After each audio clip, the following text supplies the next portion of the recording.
Hi, I'm Geoff Field from Today FM in Sydney, and I read news for Hamish and Andy. And I'm going back to school with Student Edge, as you can see.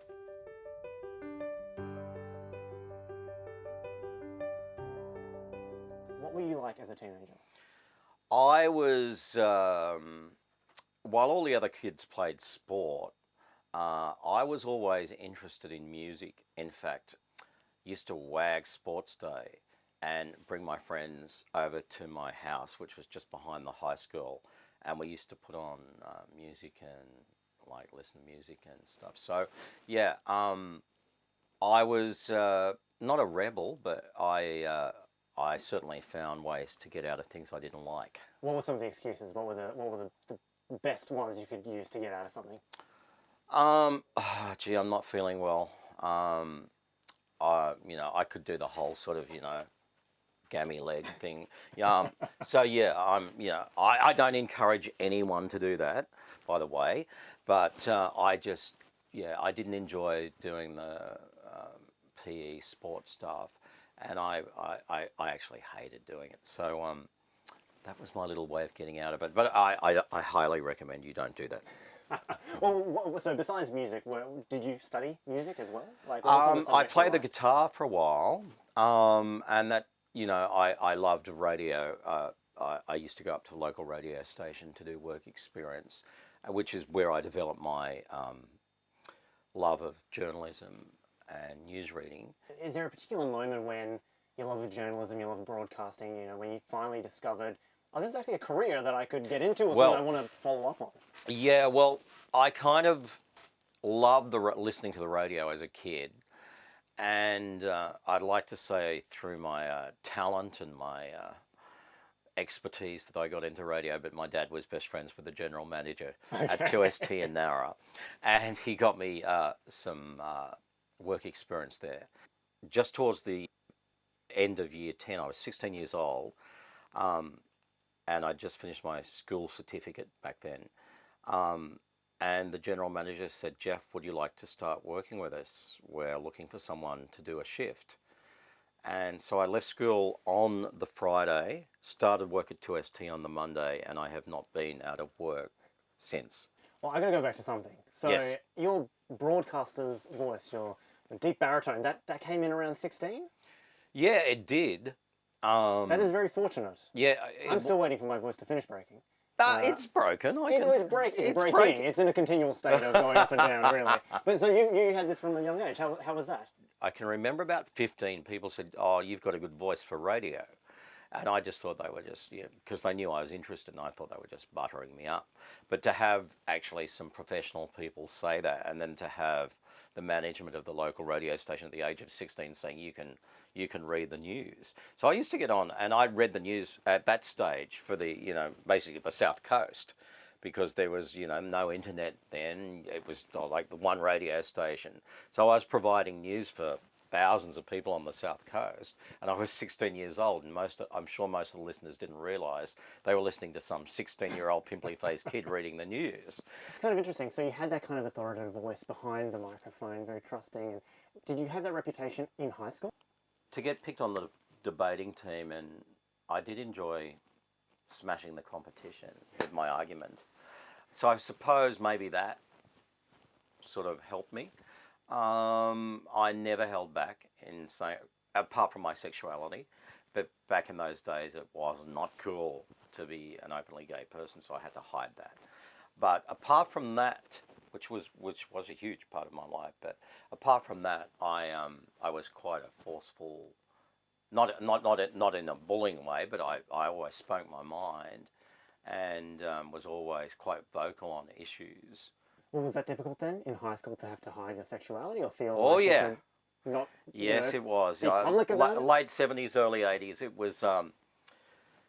was very difficult because you basically lived a double life. You had to fit in with everyone, because it really was not at all cool to say you were gay. You would never say it in the playground.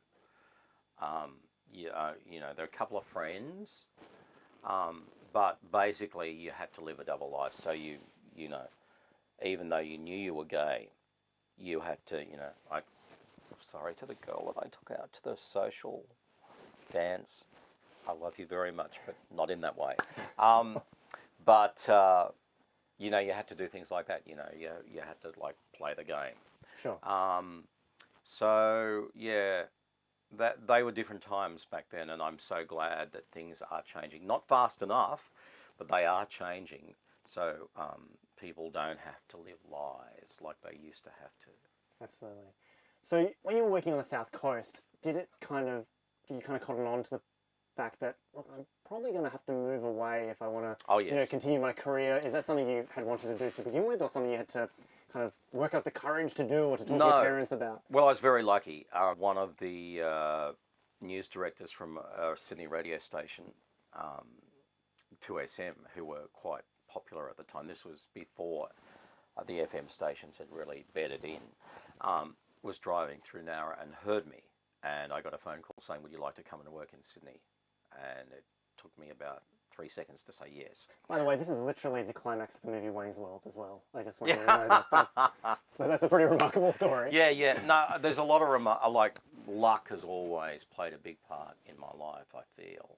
So working for Kyle and Jackie O and Fifi and Jules and now Hamish and Andy, I mean, what are some of the more interesting or kind of bizarre things that you've had to do that you may not have imagined as a 16-year-old newsreader? Yeah, well, I suppose a lot of people out there who are in Sydney would remember the Scare Geoff segment.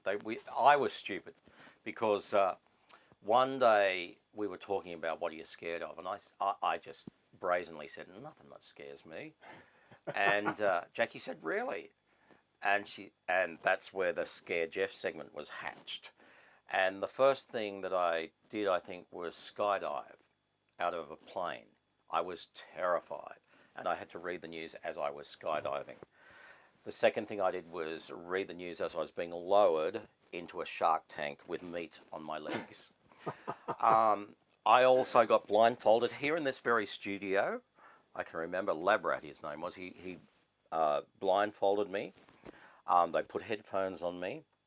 I had no idea where I was being taken, but I knew I was being lifted somewhere. I was being taken to the very top of Centrepoint Tower. They had me out on a harness. Remember, I was blindfolded and headphones, so I couldn't hear what was happening. I couldn't see. And I was literally on the edge of Centrepoint Tower.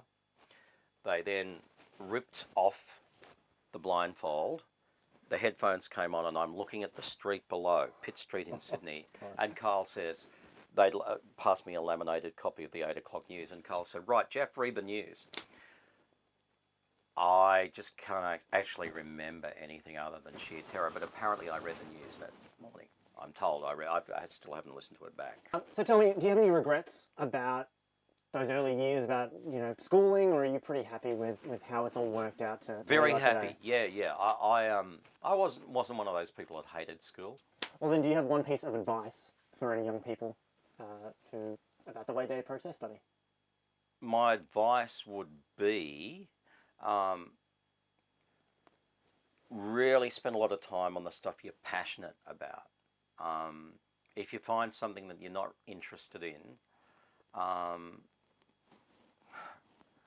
it's kind of hard, because I know sometimes you've got to do things. Life isn't full of stuff that that you're going to like. But I would put more energy into stuff that you are passionate about and you feel may benefit you in later life, and that you want to do. Geoff, thanks so much for your time today. Pleasure. Hey guys, if you enjoyed that video, click here to subscribe to our YouTube channel, or find more of our stuff at studentedge.com.au.